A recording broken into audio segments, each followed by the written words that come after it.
What's better?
Call this meeting of the Menomonie School Board to order. Meeting has been properly noticed and authorized. Before we start, I just want to welcome, we got 4 candidates here besides myself for school board. Dave Smith, Dominique Stewart, Brittany Weichert, and Scott Parker are here. Appreciate you guys coming to the meeting. Before we take the roll, I said Dominique Stewart. Yep, thanks, Amy. Joe, would you like to make an introduction? Yes, I'd also like to introduce the board and to the public, my new assistant, Jenny Mikesell. Jenny has worked in the reception area here at ASC. She's also worked as a paraeducator at Wakanda Elementary. She will be my assistant actually beginning today because Janet Quinn is moving into the business office. She'll be working as our district accountant. So really happy to welcome Jenny. Could have missed Janet, even though she'll be right down the hall. But for the next few board meetings, Janet's still going to attend the board meeting and help train Jenny on how to use board docs and just kind of how the operations work here. So welcome. Well, so we went from Jamie to Janet to Jenny. Okay.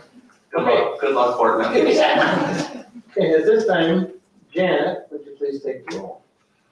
Chris Freeman. Here. Mark Hillman. Here. Connie Hughesby. Here. Clint Moses. Here. Carl Tallman. Here. Amy Riddle Swanson. Here. Charlie Schneider. Here. Angie Skillings. Here. David Steyer. Here. Thank you. We have a quorum to conduct business. Our next item on the agenda is agenda order approval revision. I would like to move the 30-year capital plan from the action item agenda to the discussion item agenda. Second.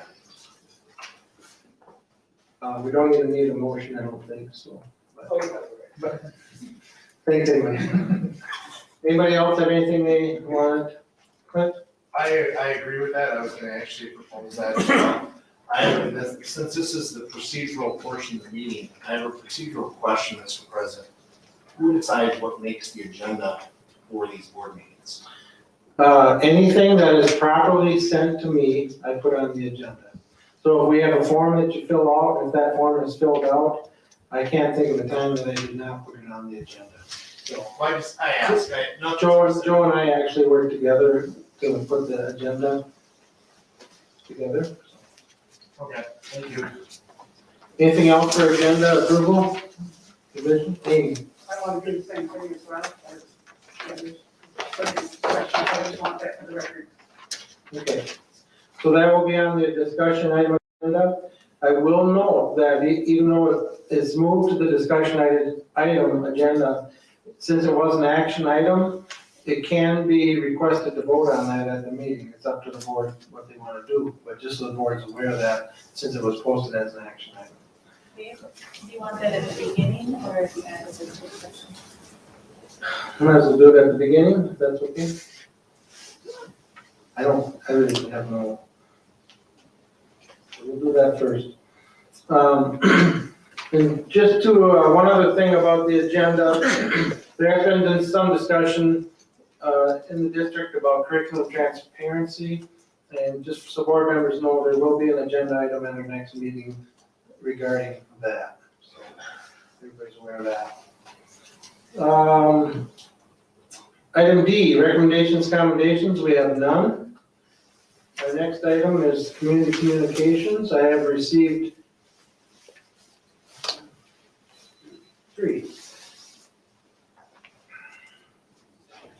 Comments of the people of the school district of the Menomonie area are encouraged and appreciated by the board and administrators. Education is a partnership with schools, parents, and taxpayers, all being important participants. We received no comments via email to Dan, other than Josie Billman did send a copy of her letter tonight to the district and to the board. This is a time to air concerns and express your opinion on issues. There should be no negative personal attacks against any individuals, including staff, board members, or administrators. Please indicate if you would like the board president to direct a member of the administration to respond to your concerns. Each speaker will have up to 3 minutes to speak. When you get to the mic, please state your name and municipality where you're from. So, on the first person to speak will be Josie Pillman. After that will be Abe Smith. Josie?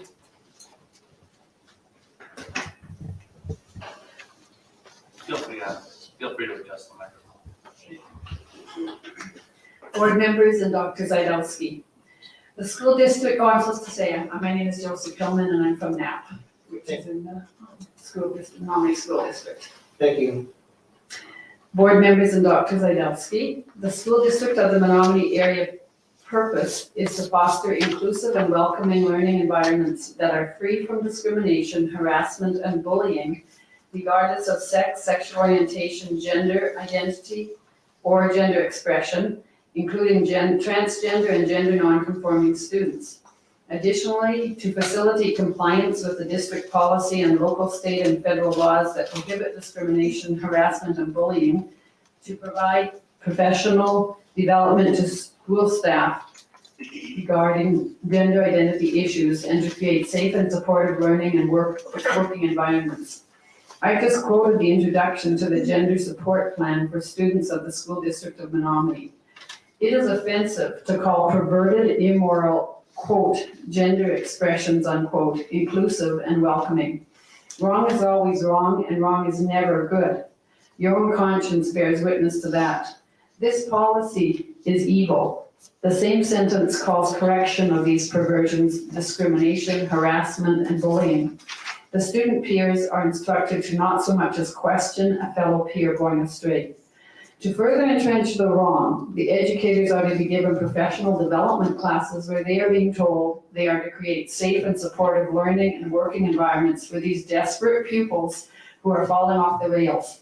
If I may be so bold as to say it, this is not education. Everything is flipped on its head. What kind of a gender policy plan should they have instead? They should be teaching truth and right from wrong. They should teach character, which includes respect for the teacher, learning to speak out kindly but boldly against wrong, and teaching the students to disagree in a respectful way without giving up their convictions. Speak the truth in love. Learn how to search out truth and righteousness. No student should be persecuted or gagged or harassed or discriminated against for kindly speaking the truth. This will make for students who are lifelong learners, caring individuals, and responsible citizens who know right from wrong when they see it and know how to have a clear conscience. Thank you very much. Thank you. Abe Smith. On deck will be Scott Parker. So, I have a question, which I guess should probably be directed to Dr. Zadowski. This is just an honest question, and I'm just trying to understand the numbers. So I'm looking at the SDMA COVID-19 dashboard, the shared Google spreadsheet we all look at every day. One thing I've noticed the last several days is, and I suspect this is just the way the data is being entered, but I just want to understand, that if I look, for example, today at the high school, we have 46 current student positive and only 22 current student exclusion. Now, I would assume that people who are positive are probably excluded by and large. So I suspect this is some sort of like data entry delay or something. I just want to understand exactly what is the meaning of each column Because I know you go through and enter each day, just to make sure we really understand like what is actually shown in this data. Thanks. Thank you. Yeah, Dave, thanks for bringing that up. Every day at 2 o'clock, we do a data check, and actually today I wasn't able to enter the data until 3:45. But the data check that filters in, that's where it is at that time of the day at 2 o'clock. And especially on Mondays would be a good example. There's so much cleanup happening that sometimes the data is delayed a day or so. I still think we're more timely than the state website for COVID. But yeah, there is some reporting delays, and so I think when you look tomorrow, you probably see a little bit different, but generally the answer is, yeah, if they're excluded for quarantine, isolation, or any other COVID reason, that would be part of the exclusion number, so it should be higher than the active cases. But most districts will do that the same way, though. The exclusions are separate, or can be separate from the actual case numbers there. Sometimes, correct? Yeah, if it's tracking quarantine, some schools actually just track quarantine separate from case numbers as well. Okay, Scott Parker.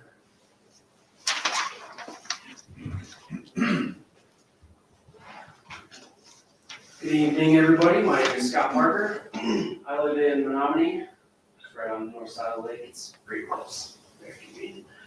So I think we should keep our local tax dollars local.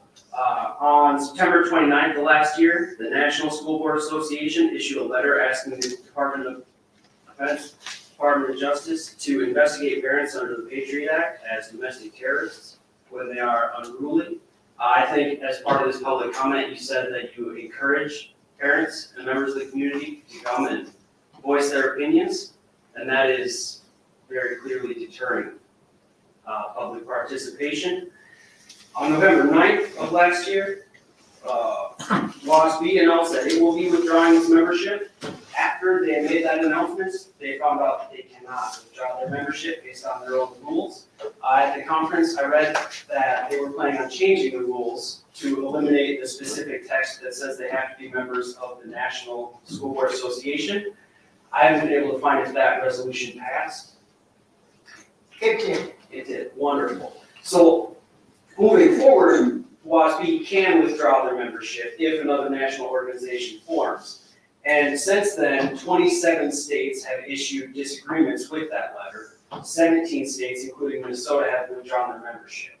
Now, this is clearly an organization that doesn't understand the local challenges that our school district faces, and I don't think we should support them. And Zajdowski, thank you for the information regarding the dues that we're paying. We're paying over $4,000 a year membership dues, which is small, obviously, compared to the budget of our school district, but I still don't think we should be supporting an organization that very clearly doesn't have our school district's parents or our community in mind. Thank you. Thank you, Scott. Okay, that concludes our community communications for tonight. Thank you, everyone. At this time, we'll move on to the personal consent agenda. Motion to approve. Mark, is there a second?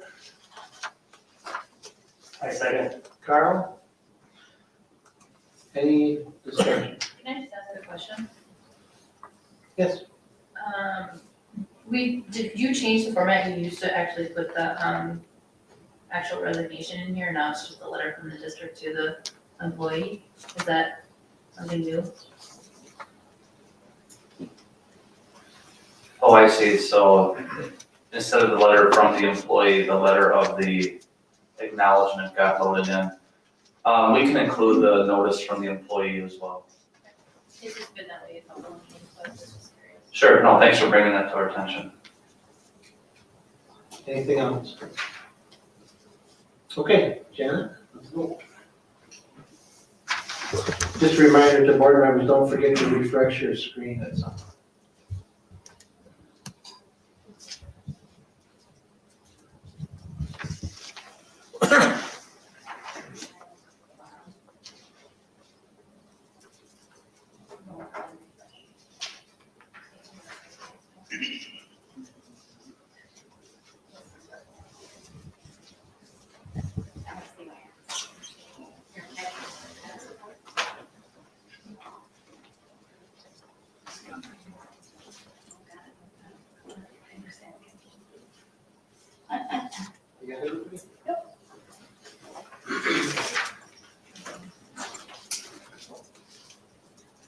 Okay, motion passes by unanimous vote of 9-0. Item 3A, action agenda, approve school safety plans. Is there a motion to approve?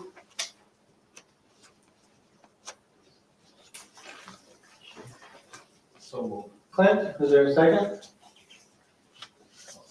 Mark? Any discussion?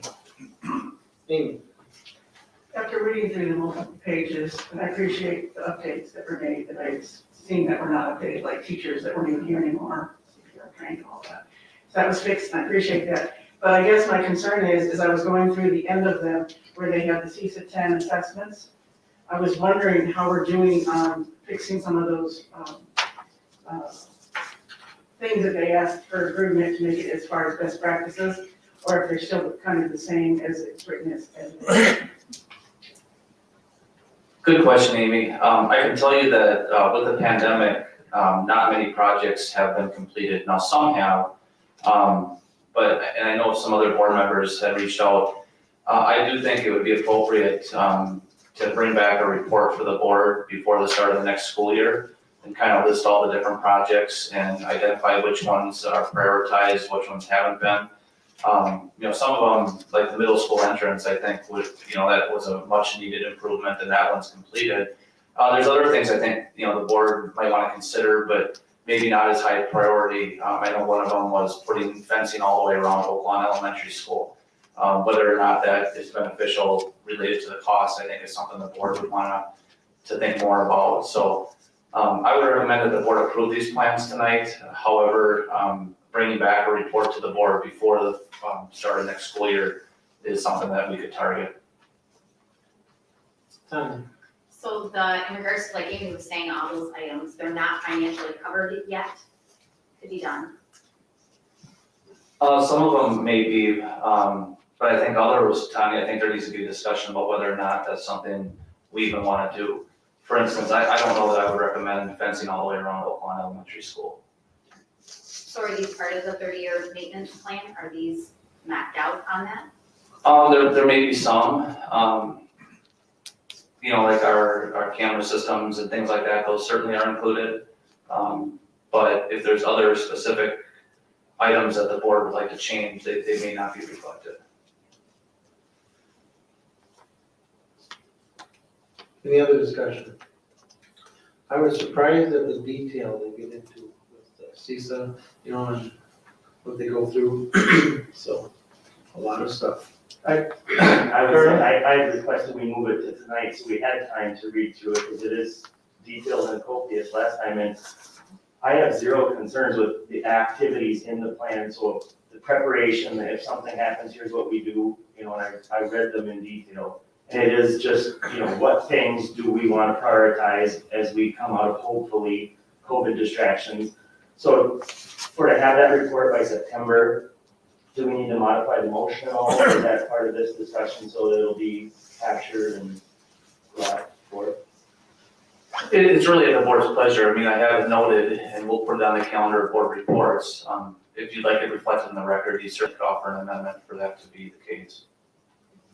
I'd like to offer that amendment. So we have an amendment in a second to get a report back from the administrative team before school starts to reflect changes and status of the prior recommendations. prior. I'm trying not to make it too wordy. Amendment to bring back. To bring back a report for the board before school starts, September of 2022.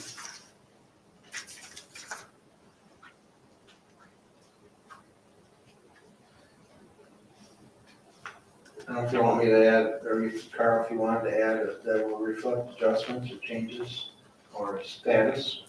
I think it's status, so things that are not completed, is there a plan that they will be, or there's a reason that they're not, or that the board needs to weigh in? So could we just say to reflect the status of the plan? I'm comfortable with that. Clint, is that okay? Okay.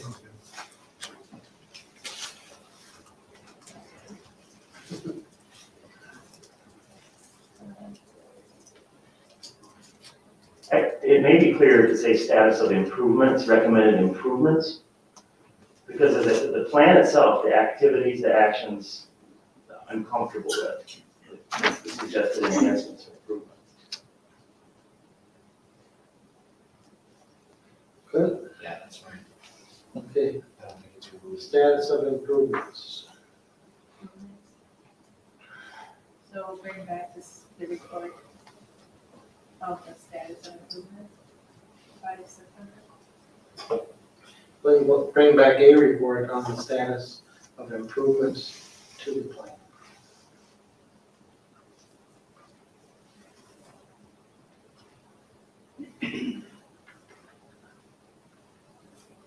Chris?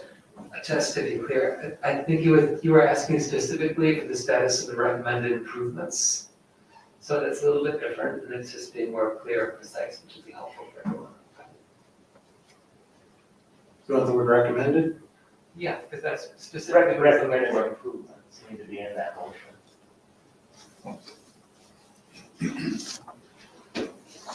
Report on recommended improvements. And we're still on the amendment, so we'll have to vote on that first, and then we'll vote on the main motion.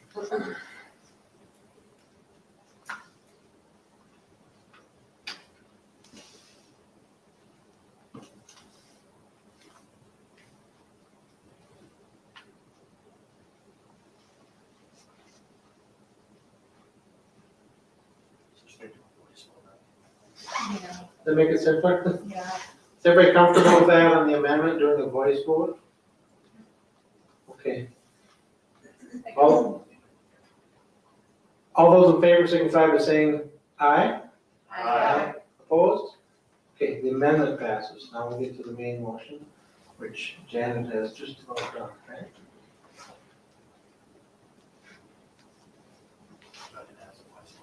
No, Last board meeting, I told a really good joke. No, you didn't. Okay, I'm gonna retell it. A farmer was out in his field, counting his cows, and he counted 296 cows. But when he rounded them up, he had 300. You gotta write this I down. got it right. Yeah. I've been working on it.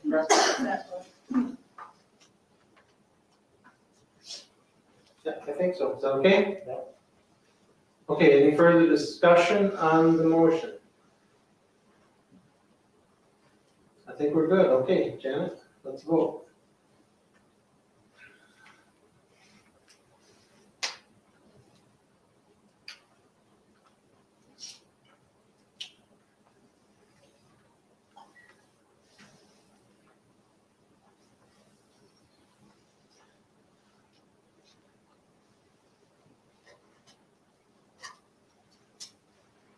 I hope we're not scaring you, Jenny.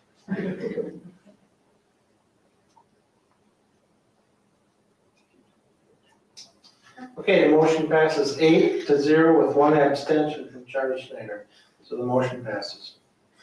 Moving on to discussion item 4A, which is discussion on the 30-year capital maintenance plan. And we'll start off with Dr. Zadowski. So the board received the 30-year maintenance plan 2 weeks ago and went through it. And I appreciate Kevin Tomaszewski, our Director of Building and Grounds. He did a lot of work, as did our building principals, Leah and the business office, and the board discussed it quite a bit. During our discussion 2 weeks ago, it was requested that we include items related to the sports complex in terms of what the next steps would be. Perry Marin had been working with Point of Beginning, who was the engineering group that originally designed the sports complex. So added to the plan are bleachers, which would seat 1,000 people. That would not be enough to host a huge varsity football game, but in the event that we're not able to host fans at Stowe like we were a couple years ago, that would be enough to have our student body, student section, I should say, and then parents be able to watch the game. And that'll be plenty of seating for the lower level contests, also the soccer contests and track meets. That will include a press box, which will allow for the scorer and the video people to be able to run the game. It'll also include bathrooms and concession stand, and then artificial turf. I did have a chance to speak to a number of the coaches and Fayette teachers about what this improvement would mean. And for the athletics and for the Fayette department, it would provide a lot more access for our students, not only access during their seasons, sports seasons, but also during the school day. And one thing that didn't occur to me as much as what I heard was, especially in the early spring, they have such a hard time getting on the softball fields and baseball fields. This would allow our students to get outside and to practice baseball and softball, and have those opportunities that they don't typically get, especially when it's a difficult spring with the weather. One other change, the infrastructure for technology. Kevin worked with Katie and updated that a little bit, so you can see that changed on the plan. But that pretty much summarizes the changes from what the board reviewed 2 weeks ago. Questions? Amy? My concern is that I don't ever remember, I remember that you said we could bring this to a discussion item to talk about going forward with the sports complex. I think you find it very interesting to try to hide it inside of the plan, and it doesn't even say in the public that we're even discussing that piece about adding the sports complex. Also, I also noticed that Point of Beginning sent their information with their plans on January 4th. So it seems to me like transparency is kind of at risk here, because we were not told that that was going to be happening or that you had gone to find out those plans. To me, that would be something that we would maybe look at after our discussion, not before. Okay, I guess a couple things. First of all, in terms of transparency, this was discussed in open session 2 weeks ago. So there's no intent to try to hide anything from anybody. Secondly, Mr. Mirren has been working with Point of Beginning for quite some time to try to update plans. And like I mentioned 2 weeks ago, there were a number of complaints lodged this fall for people attending soccer games and football games and other events out there that had no seating, no bathrooms, and weren't able to see the game. I also mentioned 2 weeks ago concerns about people using scissors lifts or sitting in the back of pickup trucks trying to film games, which I don't consider to be a very safe and appropriate situation. So, I mean, the board, if the board doesn't want to do this as part of the 30-year plan, that's absolutely the board's prerogative. But it was brought up by the board last meeting, and that's why it's in there today. I know I specifically, I think Mark talked about some and requested that we add it in here. We looked at. Everybody. I do remember that, but I certainly don't remember that we were planning to put it as part of the plan to vote on this evening. Tanya? I usually don't agree with Amy, but Amy, I agree with every moment you just said. I went back to watch the video because I was surprised when it came out, because I actually was gonna ask what board member asked to have those items. Because we did not talk about bleacher numbers, we did not talk about press box, we did not talk about bathrooms or concessions or artificial turfs. We talked about a topic. We also talked about, yes, it could come back for a discussion item with some dollars with it, but it certainly was never towards an action item. That was my perspective. Side caveat, I was just curious, going back to what Clint was asking about organizing agendas. If the two of you organized agendas and you already were planning on pushing this down to the discussion, why did we even have to send this out on Thursday, having it as an action item? I'm confused with that. Dave, if I can answer, the 30-year plan was discussed at the last meeting. Sure. So the 30-year plan was planned on being an action item tonight. And that was in our calendar board reports. That was our plan all along, is to discuss it one meeting and bring it back. The addition of the sports complex stuff, the board does not have to include that if the board doesn't want to. But I know I did talk about some of those items at the last meeting when I was asked what the next steps were. But I don't think any of us asked that they should be specifically added to be going towards an action for us to vote on. Okay. That wasn't by the board. Okay. That's just my perspective. It wasn't mine, so. It was yours It or was was not. I actually had talked about it with the intention of it being in here for discussion. I guess what I would like to see, even if the board can do what it wants on the sports complex, but I'd still like to move forward on a 30-year plan. So, I would agree with that. The 30-year plan is as it was last time.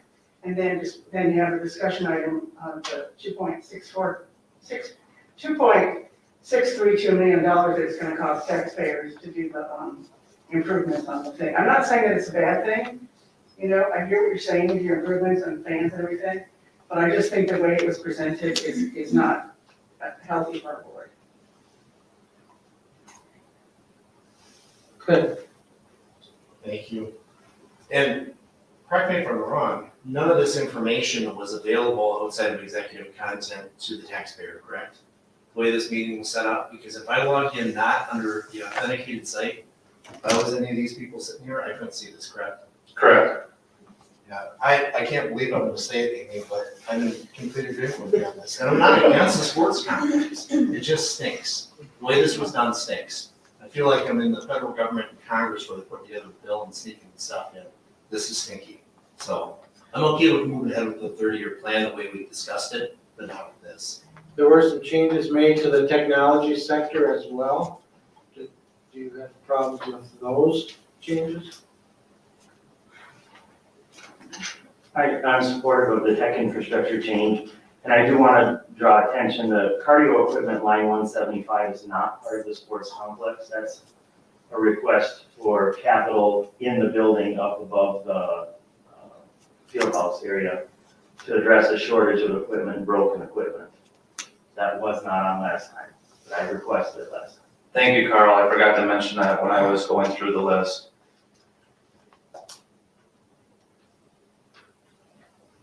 I have Angie? a question not related to the sports complex. So this question is not related to the sports complex, but Clint asked a question last week that I don't think we really pursued, it just got dropped. We spoke about, digital or online teaching format, for the whole school district.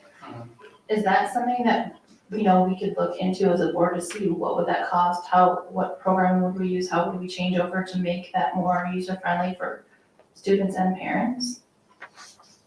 Under the agenda item for the 30-year capital maintenance plan, I answered that last week that no, it is not, that kind of technology is not included in the plan. I would be very hesitant to include that in the plan, especially without, the support of our teaching staff.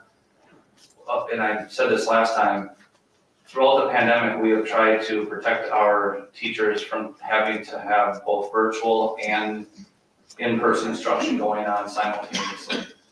And the districts have tried to do that, have had major problems. It's something the board certainly could study or direct us to do. I would not recommend it at this point at all. Do you know what districts are doing that currently? I do know some, I guess I don't want to point any of them out. Are they local? Some are local, yep. I just see that as a way for parents to be able to better monitor what's due and things like that, and then with their kids' academics and stuff like that. And as kids are absent, my daughter missed an entire month and she was not sick, but due to the protocol she had to miss. It's easier communicating and knowing you can go right in and see what they're doing this week and what's due, and you can work ahead on your assignments if she needed to or whatever. So I just thought that would be something that we would look into, because I just don't see it changing, that we're gonna go back to books. I see this as the future, is the digital platform and format, and I feel like it would be something at least worth looking into. For the capital improvement plan? I guess I don't know if that where it would go, but when you talk about like tech infrastructure, I don't know if that's considered like part of that. I mean, I'm sure it would be costly software.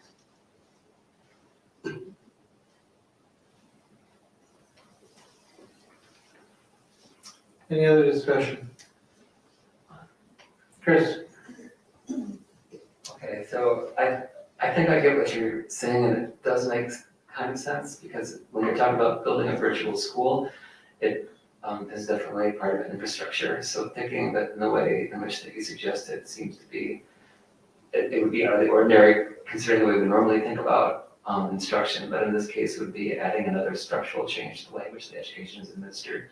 And I would, I liked what you were talking about, giving parents more oversight over the ways in which we understand where the assignments are and how your children are performing in these programs, because I think we noticed that we had some pretty poor outcomes in our virtual. I mean, that was for a range of reasons, but I think we had a 40%.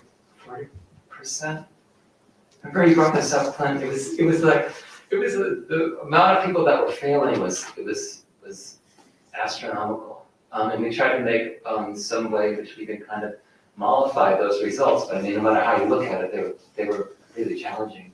So I think this would be a really inventive way for us to thinking about more cohesively about what the structure and infrastructure of the school is all about. So I would support that. I guess I would like to ask, I wasn't here last week, or the last meeting. We were all down with the COVID. But I guess what I'm understanding is that there was an addition of $2.6 million to the budget that was never part of a public discussion. And that was put into an item that was to be voted on as an action item. That's what it looked like to me when I went and tried to understand what the new items were and the items that were in green. And I was just having a hard time believing that was actually the case, especially since we knew that a lot of these improvements were on the horizon. I think you said an email out like in October. Do you remember that email in October about the soccer facilities and turf improvements and the lighting? So we knew about all of these things. And then David, I don't understand, I mean, I know you know how the Roberts rules operate, but the reason why we have to have these in discussion is so that we can notify the public, so that they can come back for public comment before the action item, so those can be included in our decision making. So I think you were saying that that was your perspective, but that we put it in as an action item anyway. Is that what you're saying? Okay, so for those of you who are questioning the process. Yeah. At our last meeting, we had a discussion item about 30-year capital maintenance plan. During that discussion, it was brought up by Mark about the sports complex and what potential changes could be made to that. I asked Joe if that could be included in the sports complex or the 30-year capital plan that we were going to vote on, which we always discuss before we vote on tonight. Joe said, is it okay with the board then that we bring it back that way? Nobody said a word, not a single person. And so that's why it was brought back that way tonight. Now, none of us have a problem if the board doesn't want to approve it with the sports complex stuff in there. But to call us underhanded, Clint, and say that we're doing things that are shady and stuff like that, it was not the intent of any of us. It was simply following Joe doing what the board had asked him to do to put it on the agenda for this meeting. It would be nice to have this capital improvement plan approved if possible tonight, because of everything that ties in, and with or without the sports complex, whatever the board decides is fine. But there's a lot of things that tie into it as far as ordering and procurement of supplies and things like that down the road, from technology and everything else that is very timely, especially with the way things are going right now. And so that's why it was brought up as a discussion item. It's not a budget item, it's a 30-year maintenance plan item. It's not a budget change, it's change the 30-year maintenance plan, which the board looks at and has discretion in whether they pass it or how they pass it and so on. So, any other discussion? Sure. Chris? Do you think that, is this something we should make as a policy adjustment, that as a point of practice? I mean, according to Robert's Rules of Order, it should definitely be discussion item first. But this isn't the first time this has happened. I think the last time it happened, Carl Palmer used a 5-syllable word, fiduciary, in terms of making sure that we're being accountable with the public trust and the public funds that we have, and making it clear, right, how and why we're using that public trust and that public fund.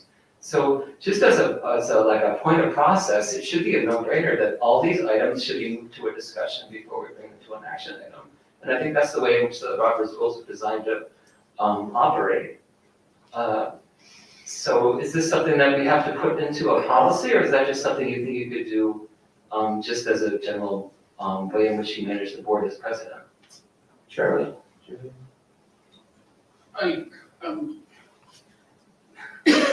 Robert's Rules of Order does not require a discussion as in an agenda item at a prior meeting. You can discuss it at the same meeting and vote on it at that meeting. It doesn't require a separate meeting or anything like that. It's not there. If we want to set that as a precedent of something that we want to do, that's certainly our right to do that. But that's not what Robert's Rules of Order does not say that. Angie? So I guess my question in listening to what some people are saying is adding bleachers and putting in artificial turf, is that really considered maintenance or is that new construction?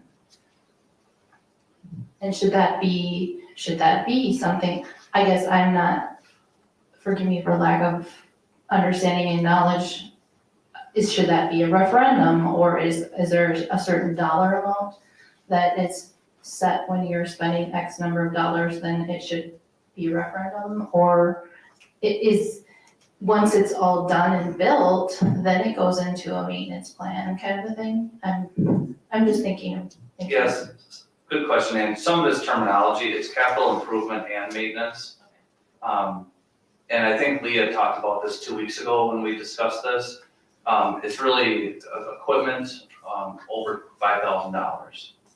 So if it's over 5,000, it can generally fit into the capital improvement and maintenance plan.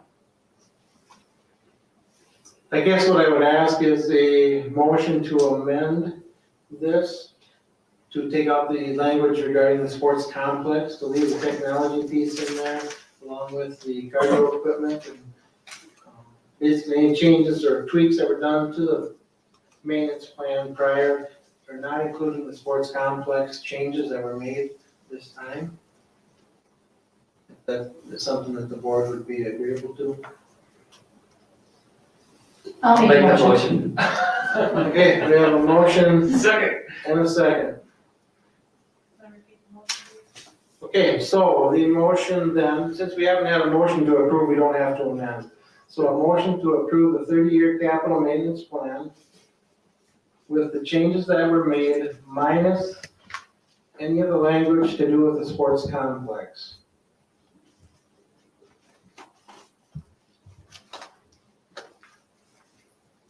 That were made since our last meeting. So that'll cover sports complex stuff that was already in there, having to do with maintenance of the field and that kind of stuff will stay, but it will not include any of the new language with the bleachers and that kind of stuff. So let me repeat this. Motion to approve the 30-year capital plan with the changes made minus the language covering the sports. The new language, New language. the new language covering the sports complex. Yes, and new our intent is not to do any of the renovations that were added since the last meeting. Is that, Angie and Chris, you guys okay with that? Yeah, I mean, I think we should come back for further discussion as far as the cost and. On the sports complex. Correct, separately. Okay. Who made the first? So Angie, second by Chris.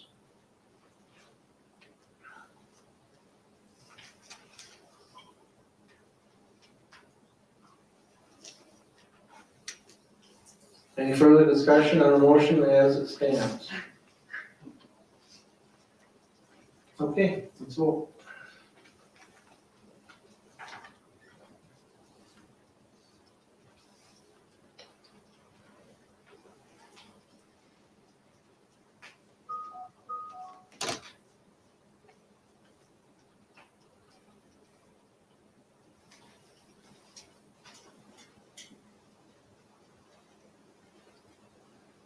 Motion passes by a unanimous vote of 9-0.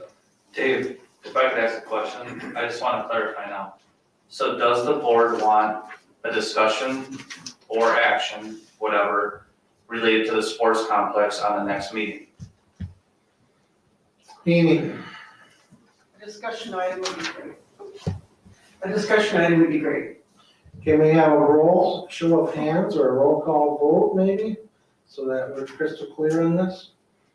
All those in favor of bringing it back for a discussion item at our next next meeting, please signify by saying aye. Aye. Opposed? Opposed. Chris, motion passes 8-1. Thank you. Okay, our next item on the agenda is to review the contract for video streaming at school events. Dr. Zadowski. Another part of the discussion from 2 weeks ago had to do with our district's ability to video stream. After the meeting, I talked to Mr. Marin, the athletic director, and he had been studying different streaming services that districts are using. This really, some districts were just starting to dabble in it before the pandemic. You know, when the pandemic hit, everyone was trying to figure out a streaming solution. We had worked with CISA 10, and it's been okay. We do have pretty much all of our varsity home events that have streamed. But in studying what other schools have done, Mr. Marin found that New Richmond had a really good setup. So he talked to the group just in live streaming that New Richmond uses. And I did reach out to their superintendent about how it's worked out well. It's gone very well. It's very inexpensive for the school district, our organization, because what this company does is they provide the equipment and they provide personnel to stream the events. But what they do then is that they sell advertisements. And I went onto New Richmond's site and they actually have events that are archived. And sure enough, it gets to a timeout and they'll have a couple commercials, almost like you're watching on TV a little bit. And I think from a school district standpoint, it makes sense because it doesn't cost us money. It does allow for people in our community who want to advertise, and it would be our home varsity events. One of the concerns I had to do with the board meetings because we use our same platform for school board meetings, and they did guarantee that we would have a channel that our equipment would work with so that we could still continue to stream board meetings. Also, I was concerned with music concerts and other events at the school. We have had some parent type of meetings that have been streamed throughout the pandemic. We do have the ability to stream those items as well. So it looks pretty good. I don't know if the board has any suggestions or any questions. We do plan to bring back a proposal for the board for action at the next meeting. Carl? 2 questions. The first one, in the proposed contract, it does say the district will purchase 1 set of agreed equipment. And we bought by the contractor before 1 contract year, so I wasn't sure what that meant, what we'd be buying. And then the second question was in regarding the advertising. There was a list of endorsed advertising topics, right, like alcohol, whatever. Mhm. No offense, Clint, but I would like it to say no political ads either. I think that's not the place for that.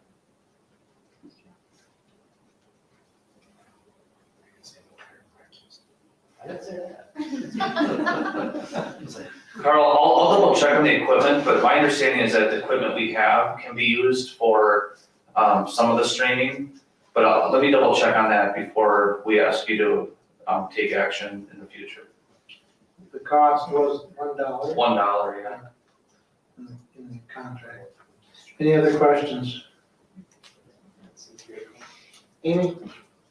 The advertising, will somebody screen what goes up? I mean, you know, we have a thing already where, you know, we can't advertise alcoholic beverages or, you know, stuff like that, or bars or whatever, I would think. So I would hope that whatever you decide, I don't know who's gonna be the police on that, but somebody probably needs to make sure that of the kind of advertisement that's going on. Could you hear the motion or the thing that Carl said? I had suggested no political ads. Okay, So it is in the contract that it will be monitored. okay. Yeah, it says in section 7.2, Upon request, the district may review advertising that will be displayed during a live stream broadcast. The district may, in its sole discretion, disallow specific advertisements in connection with the district's live stream broadcast. Okay, thanks. Any other discussion? Okay, Chris? So I know you said that we could do, and I guess this is all covered under the same $1 contract. But is there can we do our theater performances? You said we could do our band performances potentially. I was checking out that live stream. It's pretty well done. I mean, like, quality is really nice, stream is really good. The biggest problem I have is attaching advertising to our, public school. And I feel really conflicted about that. And I know that we have, plenty of businesses in the community that help out as boosters, but this is kind of another step of the way in which that we are allowing people to associate with their public education mission in a way that I feel that we should maybe take a closer look at. Like, I'm sure you checked with the lawyers about any kind of legal ramifications of advertising on a public trust. But I'm concerned about how we allow people to associate, because it's a big bonus for a local corporation to be able to attach themselves to our mission of education without actually doing anything. You know what I mean? It's making this a purely contractual relationship. And that to me is something that I'm a little bit concerned about. At least when Target does it, they actually put money into the district. And here I'm a little concerned about allowing businesses to make the appearance of supporting financially, and in terms of our mission, actually they're supporting another corporation. So that to me is the only thing that I have got any reservation about, but it's not a small reservation. Any other discussion? Carl? It's interesting you mentioned that because we had that discussion at my house. I asked my wife what she thought. She thought similar, a little bit like that. And then I mentioned that, growing up in a small town not far from here, the football schedule went out on a poster, right? And then all around it, they put, the local bar, the local hardware store purchased ad space on that calendar. So it's not a new phenomenon, it's more of a different delivery device. So that's what I've been pondering, not right, wrong, or otherwise. Didn't that money go to the district though? That's why it was in our town. It may have went to the boosters or, Yeah, for sure. but the idea That's of totally being, different. of being associated to the school in a non-education delivery, hardware store, one way or the other, you're making a connection there. Yeah, but giving money to a booster club is way different than giving money to a corporation that's got no impact in the way the district functions. Sure. So that's a big difference. What that allows you though is the district for $1 to have the events live streamed. And I don't know if you look at the two attachments, the one on the right did talk about band and choir. And some of those that can be done, can be live streamed, just to make sure we have the advance notice and that kind of stuff, so. I think as long as the district has control over the advertisers, and we're not advertising alcohol and things like that, I don't see a problem. Carl? This would be my third, is that all right? No question. Tonight it's wide open, man. Two things with, and my daughter's in theater, so sometimes those productions and songs, you can't display them publicly without being in copyright violation. So with good intention, we might want to put, say, Little Shop of Horrors on there, but they may not be able to because of copyright infringement. And then just secondly, I would want to make sure that we look at how, for the sports, are we balancing boys and girls sports equally on that platform? Amy? Also the arts with sports, balancing that out as well.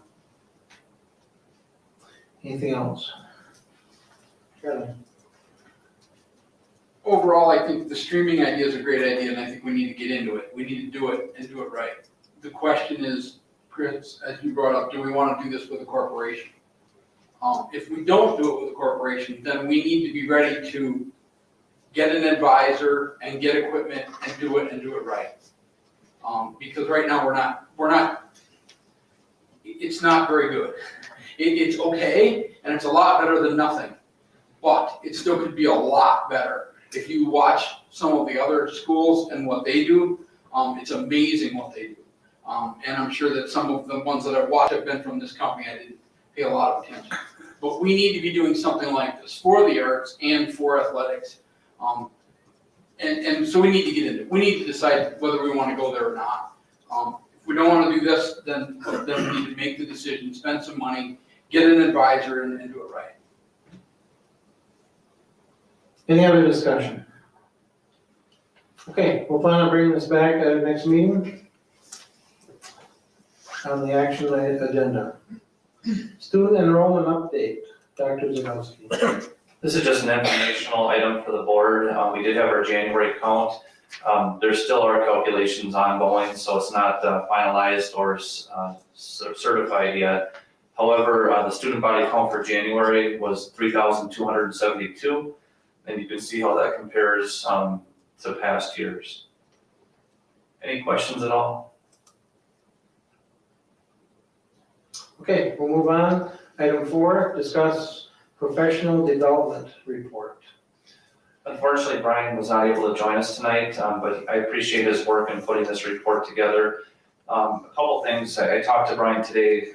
You'll see the second attachment is an infographic about our AIM program, Arts Integration Menomonie, and it's really well done graphic in our collaboration with UW Stout and local artists. But I continue to be very impressed with the professional development that's offered to our faculty members and staff members.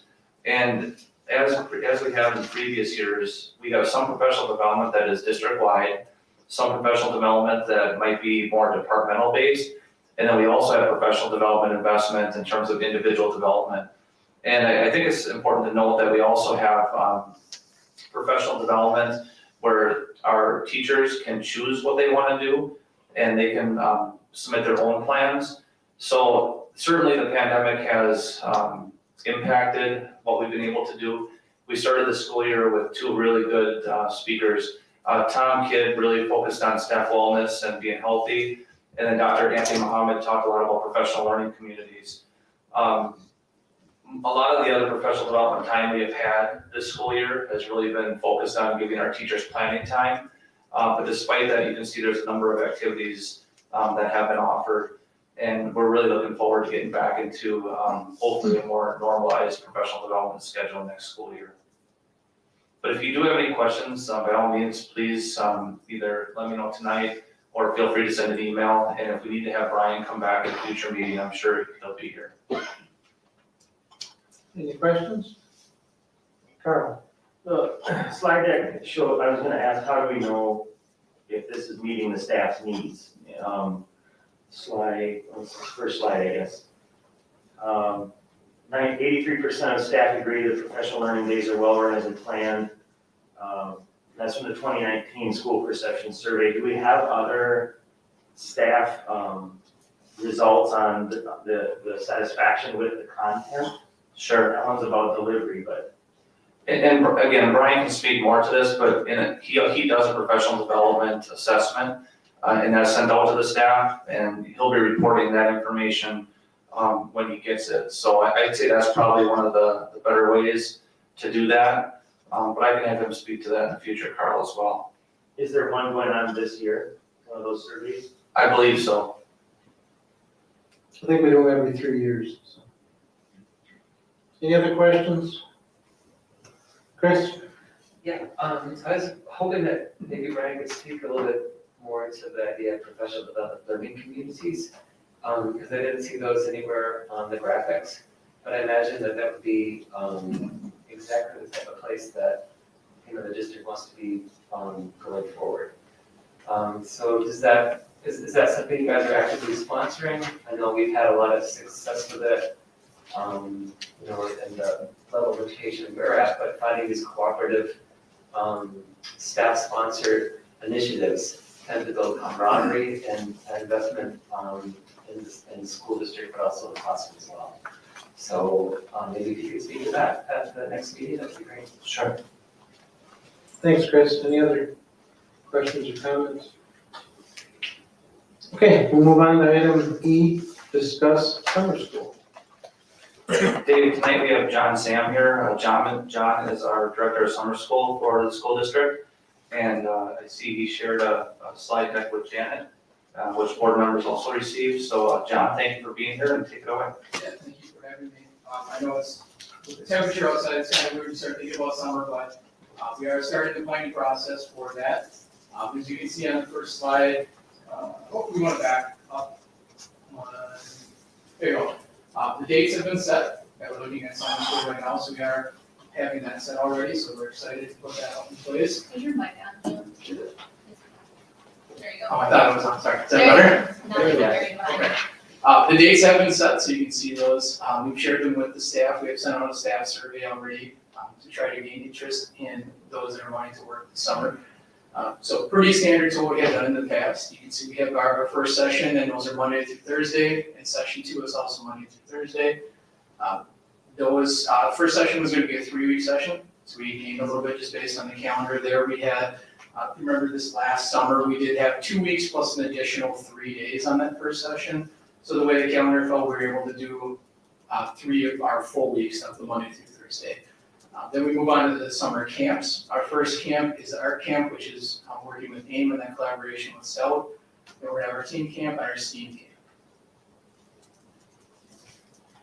Couple updates on courses. The fishing is fun course, we're gonna offer that in both sessions. That has been kind of a big hit. It gets kind of overwhelming to have all those kids fishing, so we're gonna try to separate that a little bit, so a little bit more attention to what the kids are doing and helping them out. The environmental art it had a really good response last year. We only ran that in the second session, so we are gonna run that both sessions for all the kids out there, and that's at the environmental site. We're gonna bring back the field trips. We didn't have that opportunity to do that last year, so we're gonna have 3 field trips to the Nat Pond, to the farm, and then a new one that we're excited about is I've been working with Coach Sims, and he's helping me work with the other coaches at the high school to offer a field day on site. So what that would offer is a chance to have a few more kids in our building, kind of do some traditional field games, but also some water activities, and just getting them engaged with coaches and athletes, and getting some more of our high school students involved with the younger kids as well.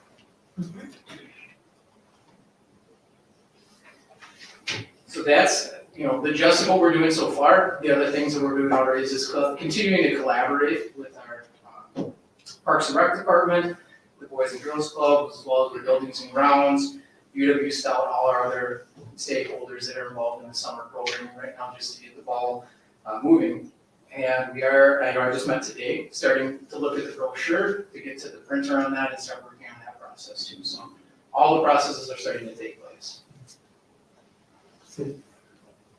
Feels like we're ahead of the game a little bit this year.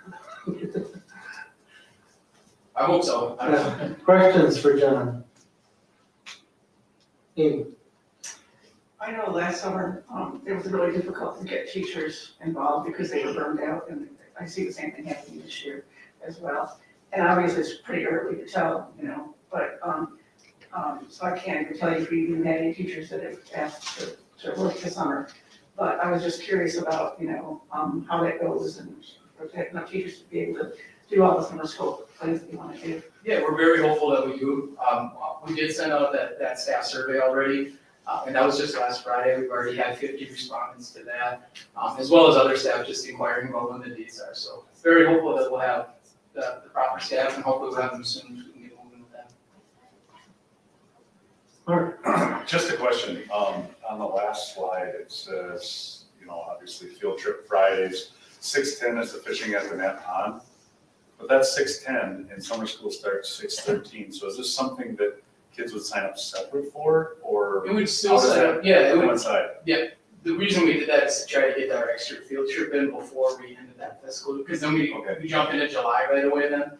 So we wanted to get a field trip in beforehand, so they would sign up with when they sign up the field trips. So they do sign up field trips separate from sessions. Okay, that's my question.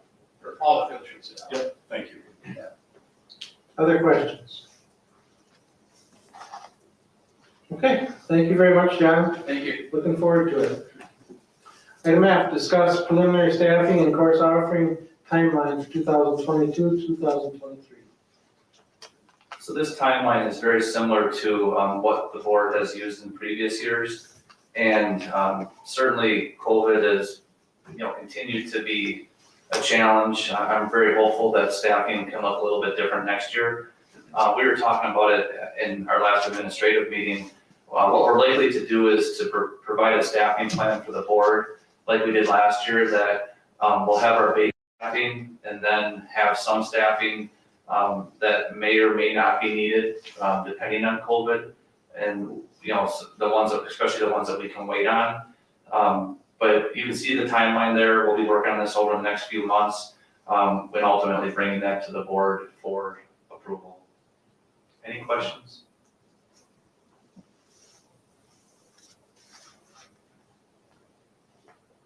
Okay. Item G, annual board member attendance report is there for your information. Any questions on that? Tanya, I think you had requested this as part of our policy last year, and so they added to the annual report. Any questions?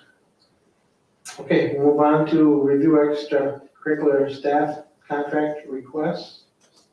Just a few there. Any questions on those?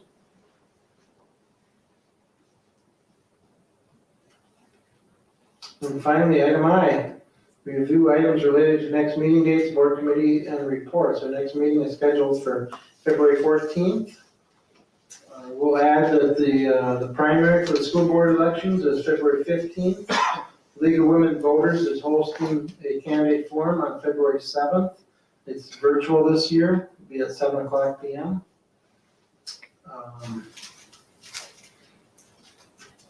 I do just want to mention that if at some point, I think our district needs to, if these COVID numbers, they're starting to fall off, they keep going like that, I think at some point in the future, our district needs to look at what our next steps might be in COVID protocol and mitigations, because there's already some talk about where we go from here, and this variant went through really fast. It's hitting right now, but it's